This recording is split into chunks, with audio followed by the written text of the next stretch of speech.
درود پاک پڑھنے کے بے شمار فضائل و برکات ہیں. بہت ساری احادیث فضائل درود میں ملتی ہیں. جب ہم درود پاک کے فضائل سنتے ہیں تو اس کی امپورٹنس کا اندازہ ہوتا ہے، لیکن کبھی کبھی شیطان ہے نا، دماغ میں کسی کے یہ خیال ڈال سکتا ہے کہ جناب بہت اچھی بات ہے درود پاک پڑھنا، پڑھ لیا تو ٹھیک ہے، نہیں پڑھا تو کوئی گناہ تو نہیں، کوئی مسئلہ تو نہیں. لیکن ایسا ہے نہیں. درود پاک کچھ خاص وقت اور لمحات ایسے ہوتے ہیں کہ جب درود پاک پڑھنا لازمی بھی ہے. میں ایک واقعہ آپ کو سناتا ہوں جس سے یہ بات مزید آپ کو سمجھ آ جائے گی.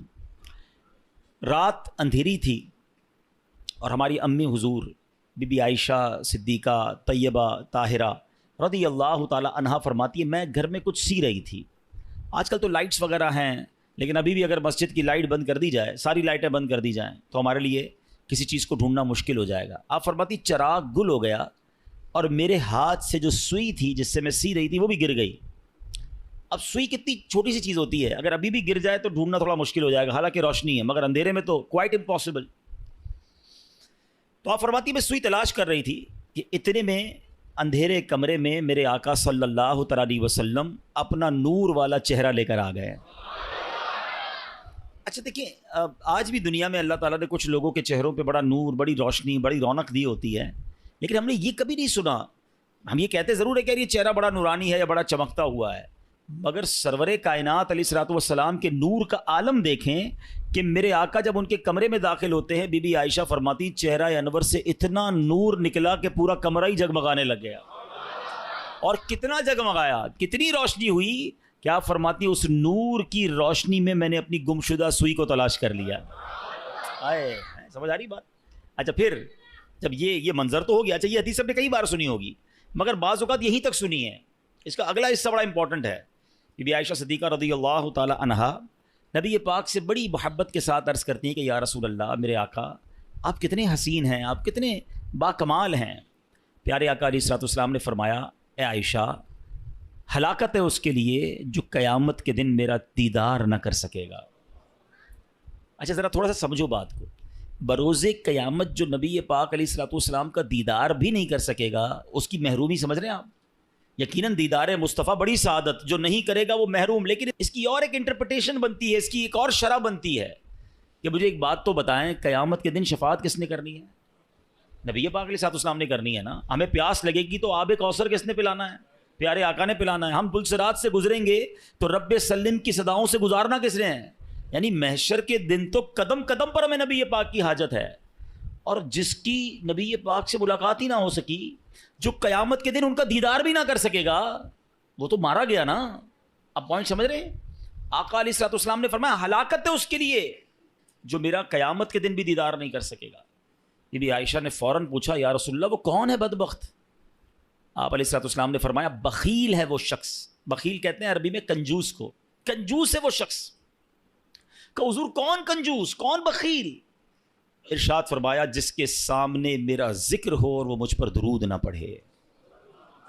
اب ذرا غور کیجئے، نبی پاک کا نام سننا ہے یا سرور کائنات صلی اللہ تعالی علیہ وسلم کا نام لینا ہے تو پھر درود پڑھنا ہے، وہاں کنجوسی نہیں کرنی ہے. اچھا اب تو کنجوسی اور بخل کی عجیب عجیب اگزامپلز آ گئی ہیں. اچھا پہلے تو درود نہیں پڑھتے تھے، اب پتہ نہیں کیا ہو گیا، درود بھی پڑھتے تو شارٹ فارم والا، نبی پاک کا نام لیا اور ساتھ سلام کہہ دیا. معاذ اللہ، صلی اللہ تعالی علیہ وآلہ وسلم، کم از کم پورا تو درود پڑھو یار.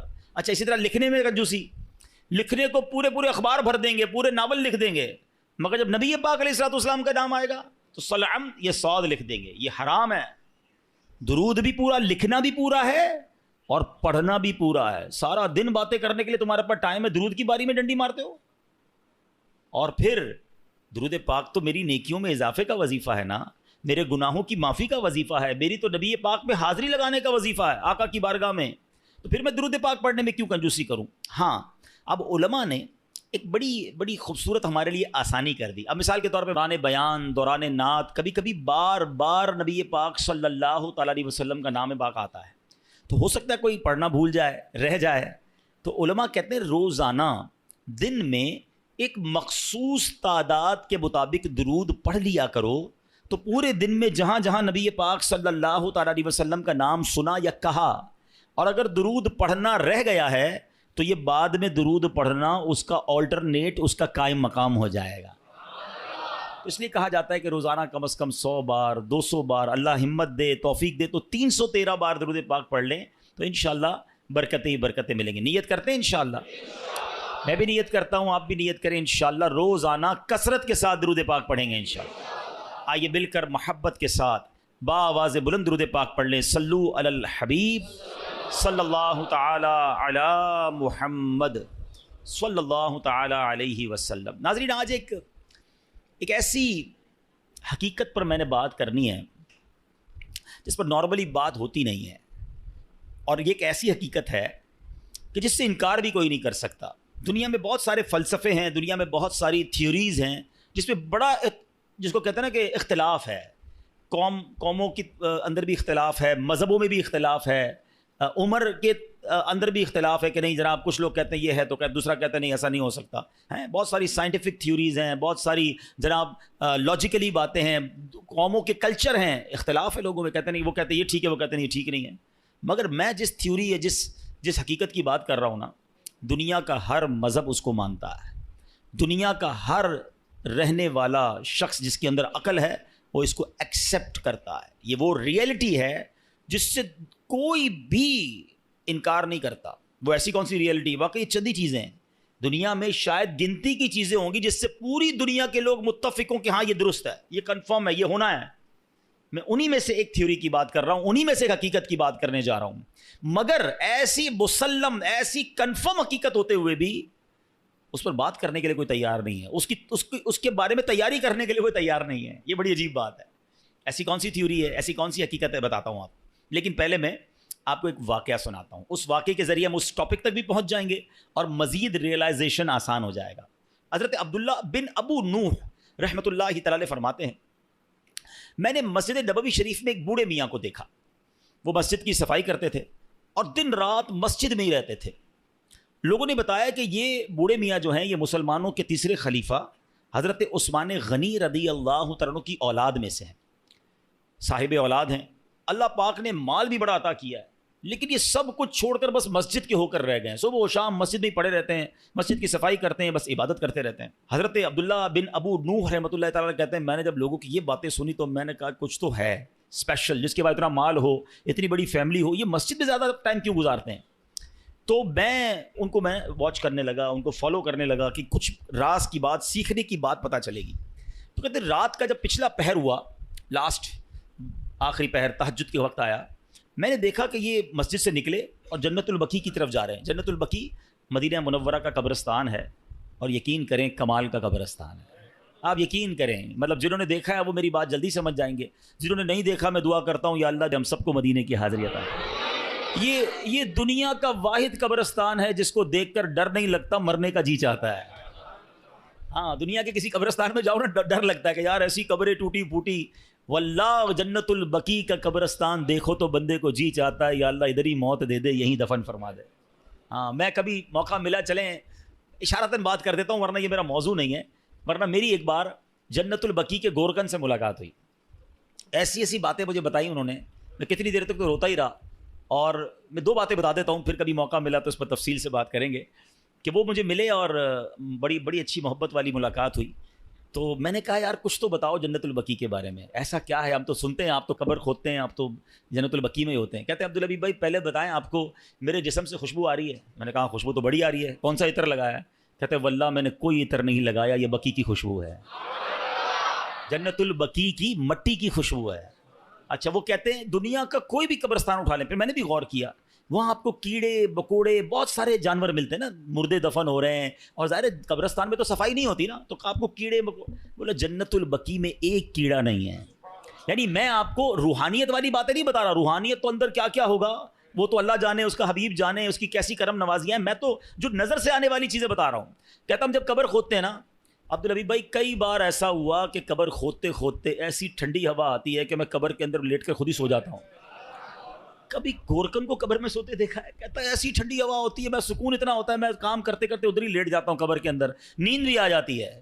میں نے تو اس کے ہاتھ چومے اور کہا آپ ہی دعا کر دیں کہ ہمیں جنت البقیع نصیب ہو جائے. کمال کا قبرستان. اور کیوں ہے پتہ ہے کمال کا, ایک تو اس قبرستان میں کم و بیش 10,000 صحابہ اکرام مدفون ہیں.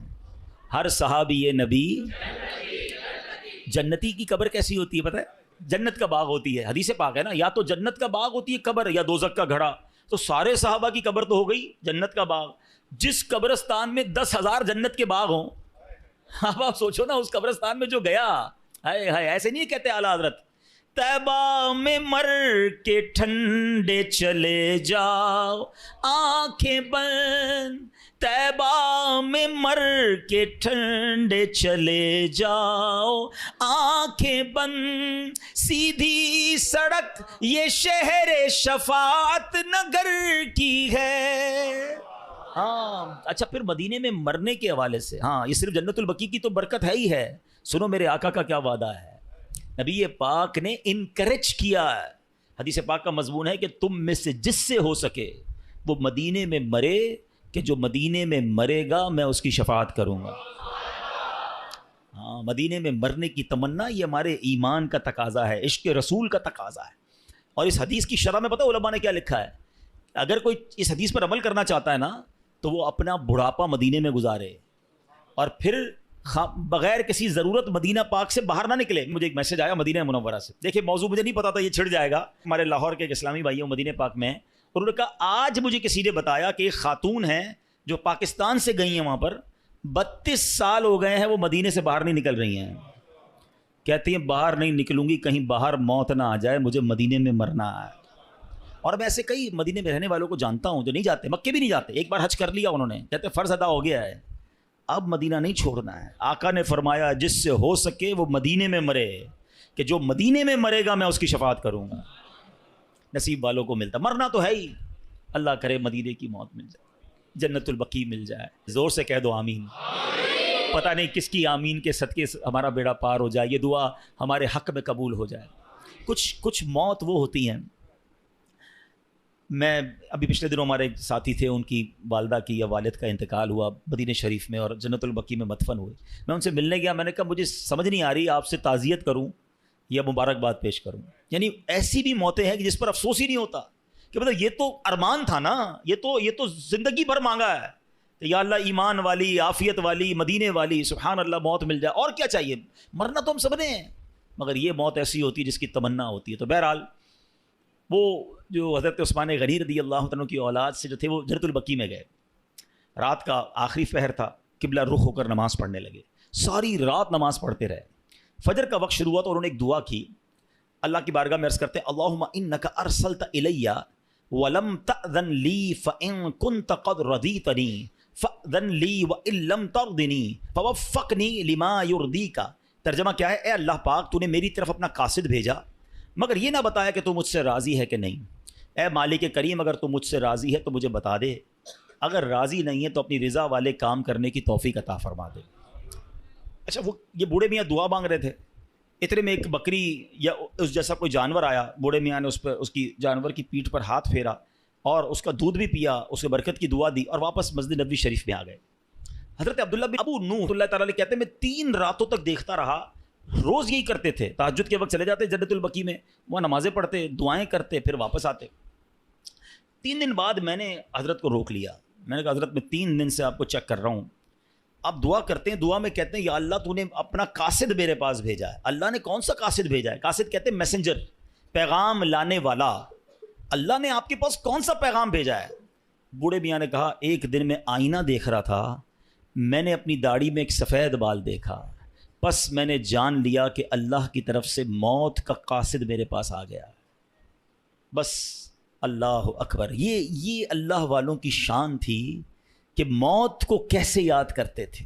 اور یہ روایتوں میں آتا ہے, یہ سفید بال ہونا ہے نا, کالے بالوں کے بعد سفید بال کا ہو جانا, آنکھوں کی بینائی کمزور ہو جانا, کمر کا تھوڑا سا جھک جانا, اعضاء کا کمزور ہو جانا, طاقت کا کم ہو جانا, یہ سب اللہ کی طرف سے ریمائنڈرز ہیں, یہ قاصد ہیں, یہ پیغام دے رہے ہیں کہ جانے کا وقت آنے والا ہے. مگر کیا ہم لوگ اس بات کا احساس کرتے ہیں؟ جو میں نے شروع میں بات کی تھی نا کہ ایک حقیقت جس کو تمام مذاہب, تمام نیشنلٹیز, تمام لوگ مانتے ہیں جو ہونی ہے, وہ ایک ایسی متفقہ حقیقت ہے, ریالٹی ہے کہ موت آ کر رہے گی. دنیا کا کوئی مذہب یہ نہیں کہتا کہ ہم مریں گے نہیں، کوئی سائنسدان نہیں کہتا ہم نہیں مریں گے، سب مانتے ہیں کہ دیر از اے ڈے، ایک وقت آنا ہے، ہم سب نے جانا ہے، مگر کوئی بات کرنے کے لیے تیار نہیں ہے، کوئی اس پر ڈسکس کرنے کے لیے تیار نہیں ہے۔ میں مثال دیتا ہوں، ابھی آج اچانک ہمارا پلان بن جائے کہ یار اسلام آباد جانا ہے، صرف سوچا ہے یار اسلام آباد کسی کام سے جانا ہے، کل سے اسلام آباد کے بارے میں ہم باتیں کرنا شروع کر دیں گے دوستوں میں، یار اسلام آباد کا موسم کیسا ہوگا، کون سی ٹرین میں جاؤں، جہاز کی ٹکٹ کتنے کی ہے، ہوٹل کون سا رکھوں، یار سردی کتنی ہے، ابھی سوچا ہے، ڈسکشن شروع۔ ترکی جانا ہے، ترکی کے لیے بات شروع، یورپ جانا ہے، یورپ کے لیے بات شروع، جدھر جانا ہے اس کی ابھی پلان ہے، ٹکٹ بک نہیں کی ہے، سوچتے ہی بات چیت شروع۔ سب کو پتہ ہے مرنا ہے، بات کیوں نہیں کرتے، ڈسکس کیوں نہیں کرتے؟ یار مرنے کے بعد کیا ہوگا، موت کے وقت کیا ہوگا، نزا کی سختی کیسی ہوگی، قبر میں اکیلا جاؤں گا، قبر جنت کا باغ ہوگی، دوزخ کا گھڑا ہوگی، سانپ اور بچھو تو نہیں آ جائیں گے؟ nobody want to talk about it۔ ارے کوئی بات نہیں کرتا ہے کہ کبھی دوستوں میں بیٹھے یار تم پتہ نہیں اسلام آباد جاؤ گے نہیں جاؤ گے، مگر ہو سکتا ہے اس سے پہلے ہی مر جاؤ، موت پر کیوں بات نہیں کرتے؟ آپ سمجھے میری بات کو، یہ ایسی حقیقت ہے بچہ بچہ جانتا ہے مگر بات نہیں کرتا۔ اچھا بات کرو تو بعض اوقات لوگ کہتے ہیں یار یہ، اچھا ہم دعوت اسلامی والے اگر بیان کرتے ہیں نا موت کے موضوع پر تو کہتے ہیں یار یہ بہت ڈراتے ہیں، دعوت اسلامی والے بڑی قبر کی بات کرتے ہیں، چلو بھائی ہم بات کرنا چھوڑ دیتے ہیں، آپ مرنے سے بچ جاؤ گے، ہم بات نہیں کرتے، کیا آپ موت سے بچ جاؤ گے؟ نہیں بچ سکو گے، سب نے مرنا ہے، تو پھر کیوں نہ بات کی جائے، کیوں نہ تیاری کی جائے؟ اللہ کے ولی تو سفید بال دیکھ کر روز اللہ سے کہتے ہیں یا اللہ تو نے قاصد تو بھیج دیا، یہ بھی بتا دے راضی ہے کہ راضی نہیں ہے۔ ایک بادشاہ کے بارے میں آتا ہے، سنیے، گھر میں اس نے موت کی یاد کے لیے تابوت رکھا ہوا تھا اور روز اس تابوت کو دیکھ کر اپنی موت کو یاد کرتا تھا۔ ایک دن آئینے میں چہرہ دیکھا تو داڑھی میں ایک سفید بال نظر آیا، تو اب بادشاہ نے کہا کہ یہ تابوت لے جاؤ، اب مجھے موت کو یاد کرنے کے لیے یہ داڑھی میں سفید بال ہی کافی ہے، یہ یاد دلاتا رہے گا کہ میری موت کا وقت آنے والا ہے۔ اے میرے پیارے اسلامی بھائیوں، یہ ایسے بھی لوگ گزرے ہیں، مگر آج ہمارے سامنے جنازے اٹھتے ہیں، داڑھی کے بال سفید ہونا تو پتہ نہیں کتنوں کے سفید ہو گئے، پورے ہی بال سفید ہو گئے، کچھ کلر لگا کر چھپاتے ہیں، کچھ مہندی لگا کے چھپا دیتے ہیں، لیکن پتہ تو ہے نا کہ میری موت کا وقت آنے والا ہے، زندگی گزر رہی ہے، برتھ ڈے بڑی شوق سے لوگ مناتے ہیں، happy birthday to you, کبھی سوچا کہ یہ، میں نہیں کہتا ناجائز ہے، جائز طریقے سے منائیں ٹھیک ہے، لیکن اگر عقل میں ہونا تو زندگی کا 1 سال کم ہو گیا ہے۔ اگر میں 40 سال اللہ کی بارگاہ سے لکھوا کر لایا تو میرا 1 سال چلا گیا نا۔ خوشی بنانی چاہیے، یہ عبرت کرنی چاہیے کہ لمحہ بلمحہ ہم موت کے قریب ہو رہے ہیں، آخرت کے قریب ہو رہے ہیں، مگر کوئی فکر نہیں ہے، کوئی اس بارے میں بات ہی نہیں کرتا ہے۔ Please try to understand. آج جنازے، غسل، میت کی تدفین کے وقت بھی لوگ ہنسی مذاق کر رہے ہوتے ہیں۔ قبرستان کا ماحول پہلے کا زمانہ تھا، میت میں جائے نا جنازے میں تو یہ ڈھونڈنا مشکل ہو جاتا تھا کہ میت کا رشتہ دار کون ہے، سارے ہی رو رہے ہوتے تھے منہ چھپا کر، رومال رکھ کے۔ اس لیے نہیں کہ سب کو میت سے بڑا پیار ہوتا تھا، اس لیے کہ لوگوں کو اپنی موت یاد آتی تھی کہ آج یہ چلا گیا ہے، کل میری باری ہے، آج اس کو قبر میں اتار رہے ہیں، کل مجھے اتاریں گے، آج اس کو کاندھے پر لے کے جا رہا ہوں، کل میری باری مجھے کوئی کاندھے پر لے کے جائے گا۔ ارے کبھی غسل میت دیتے وقت، کفن پہناتے وقت خیال آیا کہ میری باری آنے والی ہے؟ کیوں نہیں سوچتے، کیوں یہ خیال نہیں کرتے میرے پیارے اسلامی بھائی؟ وہ تو سفید بال داڑھی کا دیکھ کر سمجھ جاتے کہ موت کا قاصد آ گیا ہے، مگر آج ہم تو جنازے دیکھ کر بھی احساس نہیں کرتے ہیں۔ تو آج ہم نے اس موضوع پر کرنی ہے کہ ہم سب نے مرنا ہے اور اپنی کرنی کا پھل بھگتنا ہے۔ اللہ پاک کے آخری نبی رسول ہاشمی صلی اللہ تعالی علیہ وسلم فرماتے ہیں بخار بھی موت کا قاصد ہے۔ بخار آتا ہے نا، میں کئیوں کو، سب کو بخار آیا ہوگا کبھی نہ کبھی، فرمایا یہ موت کا قاصد ہے۔ اور سنیں کیا پیارا جملہ نبی پاک نے فرمایا کہ بخار زمین پر اللہ پاک کا بنایا ہوا قید خانہ ہے۔ ہاں یہ بالکل پہلی بار میں نے بھی پڑھا، اور واقعی میں نے غور کیا کہ بخار ہوتے ہی بندہ گھر میں چلا جاتا ہے، اچھی خاصی ایکٹیویٹی ہوتی ہے، یار آج کل نظر نہیں آ رہا بندہ کدھر ہے، بخار ہو گیا گھر کے اندر ہے، قید ہو جاتا ہے، خود ہی آٹومیٹکلی قید ہو جاتا ہے۔ آقا نے فرمایا بخار زمین پر اللہ پاک کا بنایا ہوا قید خانہ ہے، اللہ پاک جب چاہتا ہے اپنے بندے کو قید کر دیتا ہے اور پھر جب چاہتا ہے تو چھوڑ دیتا ہے۔ یہ قاصد ہے، یہ پیغام ہے کہ تیری کوئی حقیقت نہیں، رب نے جب چاہنا ہے یہ روح بھی واپس چلی جانی ہے۔ حضرت مجاہد رحمۃ اللہ تعالی فرماتے ہیں جب آدمی کسی بیماری میں مبتلا ہوتا ہے تو حضرت ملک الموت کا قاصد اس کے پاس ہوتا ہے، حتیٰ کہ جب وہ مرض الموت میں گرفتار ہوتا ہے تو حضرت ملک الموت خود اس کے پاس تشریف لا کر فرماتے ہیں تمہارے پاس پے در پے میرے قاصد آتے رہے، ڈرانے والے آتے رہے، تم نے اس کی کوئی پرواہ نہیں کی، اب تمہارے پاس ایسا قاصد آیا ہے جو دنیا سے تمہارا نام و نشان مٹا دے گا۔ یہ جو بیماری ہے نا، یہ بھی ایک پیغام ہے موت کا۔ اللہ کرے کہ ہم سمجھیں، اللہ کرے کہ ہم عبرت حاصل کریں۔ اے میرے پیارے اسلامی بھائیوں، اب بیماری آ جائے تو بندے کو کرنا کیا چاہیے؟ اللہ کرے کہ ہم ایسے کام کریں۔ امام غزالی رحمۃ اللہ تعالی علیہ فرماتے ہیں مریض کو چاہیے جب کوئی مرض میں ہونا موت کو کثرت سے یاد کرے، توبہ کرتے ہوئے موت کی تیاری کرے، ہمیشہ اللہ پاک کی حمد و ثنا کرے، خوب گڑ گڑا کر دعا کرے، اللہ پاک کے حضور عاجزی اور انکساری کا اظہار کرے، مناسب علاج کروائے، شکوہ و شکایت نہ کرے، اور جب شفا نصیب ہو جائے تو اللہ پاک کا شکر ادا کرے۔ یہ بیماری میں کرنا چاہیے۔ ہم کیا کرتے ہیں؟ او ہو بڑا سر میں درد ہے، بڑا پیٹ میں درد ہے، بس یار بہت پریشان، اتنا شکوہ، اتنی شکایت۔ اچھا سب کو بتانا ہے، کیا کوئی علاج کر دے گا ہمارا؟ شفا دینے والی ذات کس کی ہے؟ تو اللہ سے بات کرے نا، لوگوں کو کیوں بتاتے پھرتے ہیں؟ اس سے گویا اب بڑی تصوف والی بات کرنے جا رہا ہوں، تھوڑی باریک بات ہے، سمجھیے گا۔ حضرت رابعہ بصریہ بہت بڑی ولیہ گزری ہیں رضی اللہ تعالیٰ عنہ۔ ایک بندے کو دیکھا اس نے سر پہ پٹی باندھی ہوئی تھی، تو حضرت رابعہ نے کہا کہ سر پہ پٹی کیوں باندھی ہے؟ کہا حضور سر میں بہت درد ہے۔ آپ نے فرمایا آج تم بیمار ہو تو درد کی پٹی باندھی ہے، جب صحت میں تھے تو صحت کی پٹی باندھی تھی؟ بات بہت باریک ہے، سمجھدار آدمی اس بات کو پکڑ لیں گے۔ یعنی تمہیں آج اللہ نے کچھ دنوں کے لیے بیمار کیا تو سارے جہان کو بتا رہے ہو کہ اللہ نے بیمار کیا، درد کی پٹی باندھی۔ جب اللہ نے اتنے دنوں تک صحت مند رکھا تھا، کوئی پٹی باندھ کے بتایا لوگوں کو کہ میں بڑا صحت مند ہوں؟ بعض اوقات بیماری کا اظہار، مصیبت کا اظہار کہیں ایسا نہ ہو یہ شکوہ بن جائے، کمپلین بن جائے کہ اللہ نے بیمار کیا ہے، اللہ نے تکلیف بھیجی ہے۔ نہیں میرے پیارے اسلامی بھائیوں، اگر کوئی بیماری پر صبر کر جائے نا، احادیث میں مضمون ملتا ہے اللہ شفا بھی دیتا ہے، اس کے گناہوں کو معاف بھی کر دیتا ہے۔ یعنی بیماری مصیبت تو میرے گناہ معاف کروانے آئی تھی، مگر شکوہ شکایت کمپلین ہمارا تو کچھ لوگوں کی تو عادت ہی ہوتی ہے نا، جب ان سے ملے کیا حال ہے، اب جیسے ہی پوچھا نا آپ نے کیا حال ہے، اب لسٹ شروع ہو جائے گی، بس یار سر میں بھی درد ہے، پیٹ میں بھی درد ہے، مارکیٹ بھی خراب ہے، گھر میں بھی اچھا نہیں ہے، اتنی پرابلمز بتا دے گا بندہ کہ یار نہ ہی پوچھتا تو اچھا تھا۔ کبھی تو شکر الحمدللہ کہہ دو، کبھی تو کہہ دو اللہ نے بڑا اچھا رکھا ہے، اللہ نے بڑی مہربانی کی ہے، کروڑوں سے اچھا رکھا ہے، کیوں نہیں کہتے زبان سے؟ شکر ادا کرنے والے بنے، کمپلین کرنے والے نہ بنو۔ اور بیماری سبحان اللہ، ہمارے اسلاف جو ہے نا وہ تو اس طرح مصیبت کو ویلکم کرتے تھے۔ حضرت فتح موصلی رحمۃ اللہ تعالی کے بارے میں آتا ہے کہ ان کی زوجہ تھی، ایک بار کہیں جا رہی تھی تو راستے میں پاؤں کو ٹھوکر لگی، ناخن اکھڑ گیا۔ اب ناخن اکھڑنے کی تکلیف سمجھتے ہو نا، جان نکل جاتی ہے۔ اب مسکرانے لگی۔ کسی نے کہا آپ کو تکلیف نہیں ہوئی؟ کہا تکلیف تو ہوئی، مگر اس تکلیف پر جو میں صبر کروں گی اور صبر پر جو مجھے ثواب ملے گا وہ ثواب یاد کر کے مسکرا رہی ہوں۔ اللہ اکبر، یہ ایسے لوگ تھے۔ اور ہم جناب چھوٹی سی چوٹ پر اتنی شور مچا رہے ہوتے ہیں، تھوڑا سا نقصان ہو جائے، اچھا جناب وہ کیا ہوا، بس وہ موٹر سائیکل کا انڈیکیٹر ٹوٹ گیا تو موبائل ہاتھ سے گر گیا تو فلاں نقصان ہو گیا، فلاں پرابلم، سب کو بتائیں گے۔ 2 4 5 ہزار کا نقصان ہو گیا، پورے محلے کو بتائیں گے۔ کیوں بتائیں گے بھائی؟ کوئی دے دے گا آپ کو؟ دے گا کوئی نہیں، ثواب بھی چلا گیا۔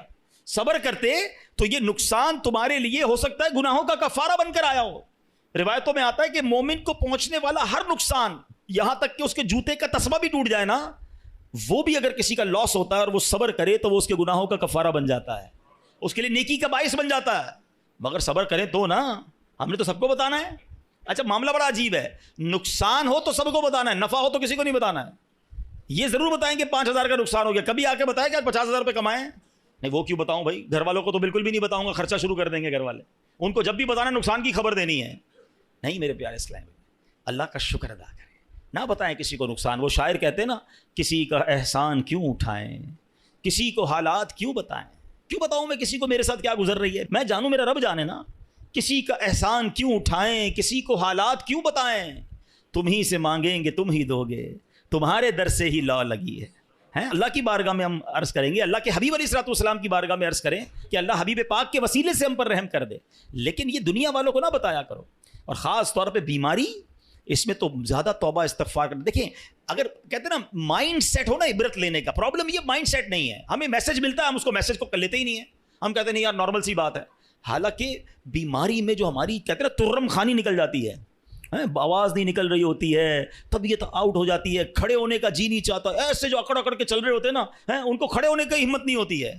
یہ پیغام ہے کہ یہ تیری اوقات ہے, بستر سے بندہ کھڑا نہیں ہو سکتا. ایسی ایسی بیماریاں ہوتی ہیں, ہم سب کے ساتھ ایسا ہوا ہوتا ہے کہ پیروں میں جان نہیں ہوتی. ماشاءاللہ 5 وقت کا نمازی ہوتا ہے, بعض اوقات ایسا بیمار ہوتا ہے کہ کھڑے ہو کے نماز نہیں پڑھ سکتا, اس کو کرسی پہ بیٹھ کے نماز پڑھنی پڑتی ہے. اس وقت احساس ہونا چاہیے کہ جب پیر پہ کھڑا ہوتا ہوں تو یہ میرے رب کی قدرت کھڑا کرتی ہے.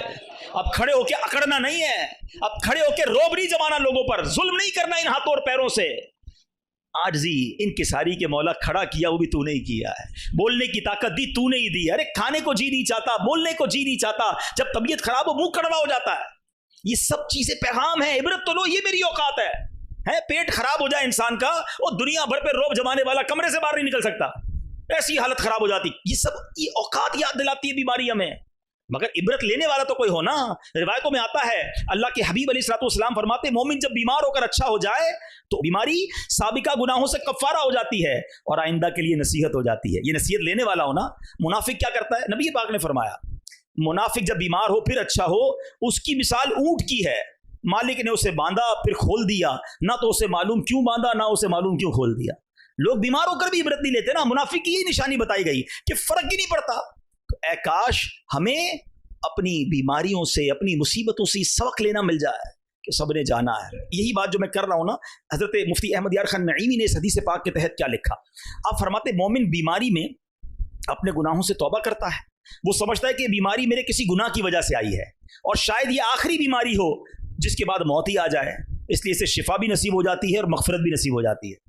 اچھی سوچ لاتا ہے نا, توبہ کرتا ہے. اب منافق کیا کرتا ہے, فرمایا غافل انسان منافق یہ سمجھتا ہے کہ میں تو فلاں وجہ سے بیمار ہوں, رات کو گیا تھا دعوت میں, وہ غلط قسم کا کھانا کھا لیا اس لیے پیٹ خراب ہو گیا, میں نے ڈرنک پی لی تو گلا خراب ہو گیا. وہ کوئی نہ کوئی اسباب ڈھونڈ رہا ہوتا ہے, یہ نہیں سوچتا اللہ نے بھیجی بیماری, اور بس اب تھوڑی سی دوا وغیرہ پیوں گا, فلاں ہوا چل رہی ہے آج کل, فلو چل رہا ہے اس لیے بیمار ہو گیا ہوں, بس اب جب ٹھیک ہو جاؤ گا دوا سے تو کہے گا وہ دوا کھائی تھی تو ٹھیک ہو گیا. وہ اللہ رب العالمین کی طرف توجہ ہی نہیں کرتا, اسباب پر توجہ کرتا ہے, خالق کے اسباب کو بھول جاتا ہے. فرمایا منافق کی نشانی ہے کہ وہ اپنے گناہوں پر غور نہیں کرتا, اس بیماری کو میسج نہیں سمجھتا. تو اے میرے پیارے اسلام میں مجھے اچھی طرح اندازہ ہے, میں جب یہ بیان کی تیاری کر رہا تھا نا, مجھے اندازہ تھا کہ یہ بیان اتنا انٹرسٹنگ بیان نہیں ہوگا. شیطان ہے نا, ہمیں موت کی بات کرنا بھی بوریت ہو سکتا ہے, کسی کو بوریت بھی ہو رہی ہو کہ یار یہ کون سا ٹاپک لے کے آ گئے ہیں. لیکن وہی بات ہے, اگر ہم بات نہیں کریں گے تو سمجھیں گے کب, اس کو ریئلائز کب کریں گے, اس کے بارے میں تیاری کب کریں گے. ہم سب نے مرنا ہے. اور ایک بات یاد رکھو میرے پیارے اسلامی بھائیوں, اس دنیا میں میں اور آپ ایک ترتیب سے آئے ہیں. پہلے کون آیا, میرے دادا ہے, آپ کے بھی دادا ہے نا, پھر آپ کے والد صاحب آئے, پھر ہم آئے, پھر ہمارے بچے آئے, پھر ان کے بچے آئیں گے. ایسا ہی ہے نا, ایک سیکوینس ہے. مگر جانے کی یہ سیکوینس ہو یہ ضروری نہیں ہے. دادا موجود ہوتا ہے اور پوتا قبر میں چلا جاتا ہے, باپ موجود ہوتا ہے اور بیٹے کا جنازہ ہو رہا ہوتا ہے. ایسا ہے نا, آپ نے بھی دیکھا ہے نا, قبرستان جایا کرو نا, آپ کو 70 سال کی عمر کی بھی مردے کی قبر ملے گی اور 20 سال کے نوجوان کی قبر بھی ملے گی, 5 سال کے بچے کی قبر بھی ملے گی. اس کا مطلب کیا ہوا کہ موت آنے کے لیے کوئی عمر کی گارنٹی نہیں ہے, کوئی لمٹ نہیں ہے, کبھی بھی آ سکتی ہے. بچپن سے ایک شعر سن رہے ہو نا, آگاہ اپنی موت سے کوئی بشر نہیں, سامان 100 برس کا ہے پل کی خبر نہیں. قرآن کیا کہتا ہے سنو, یہی بات قرآن مجید نے کیسے سمجھائی ہے. اللہ قرآن پاک میں فرماتا ہے یا ایھا الانسان انک کادح الی ربک قدحا فملاقی. اللہ فرماتا ہے اے آدمی بے شک تجھے اپنے رب کی طرف یقینی دوڑنا ہے, پھر اس سے ملنا ہے. حضرت فضیل رحمۃ اللہ تعالی علیہ نے ایک شخص سے بڑا کمال کا سوال کیا, تمہاری عمر کتنی ہوگی؟ کہا 60 سال. فرمایا 60 سال سے تم اللہ پاک کی طرف سفر کر رہے ہو, ان قریب اس پر پہنچ جاؤ گے. یہ میں اور آپ جو چل رہے ہیں نا, کوئی 30 سال 40 سال 50 سال سفر کر رہے ہیں, اللہ کے پاس جا رہے ہیں. ایکچولی یہ ٹریول ہے. اللہ کہہ رہا ہے قرآن میں اے آدمی بے شک تجھے اپنے رب کی طرف یقینی دوڑنا ہے, پھر اس سے ملنا ہے. کہ تمہارا سفر جاری ہے, تھوڑے دنوں بعد مل لو گے اپنے رب سے. صحابی رسول حضرت ابو درداء رضی اللہ عنہ فرماتے ہیں تمہاری زندگی دنوں کا مجموعہ ہے, میری اور آپ کی زندگی جو ہے نا وہ ڈیز کا مکسچر ہے. جب ایک دن گزر گیا تو تمہاری زندگی کا ایک حصہ پورا ہو گیا.